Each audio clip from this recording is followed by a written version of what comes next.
കൂട്ടുകാരെ, നിങ്ങളിതേ ചെമ്മീൻ ഈ രീതിയിലൊന്ന് ഫ്രൈ ചെയ്ത് നോക്കി. പിന്നെ ഇങ്ങനെ തന്നെ ചെയ്യാൻ തോന്നുള്ളൂ കേട്ടോ, കാരണം അത്രയും ടേസ്റ്റാണ്.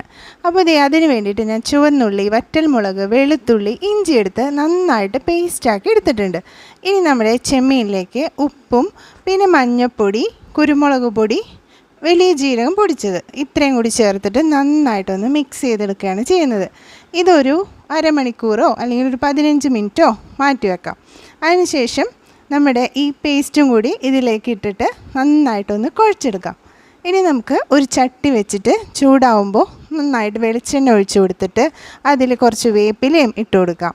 വേപ്പിലയും വെളിച്ചെണ്ണയും ഒന്ന് ചൂടായി കഴിയുമ്പോൾ നമ്മുടെ ഈ ചെമ്മീനും കൂടി അതിലേക്കൊന്ന് ചേർത്ത് കൊടുക്കാം. എന്നിട്ട് ചെറുതീയിൽ നമുക്കത് നന്നായിട്ടൊന്ന് ഫ്രൈ ചെയ്തെടുക്കാം.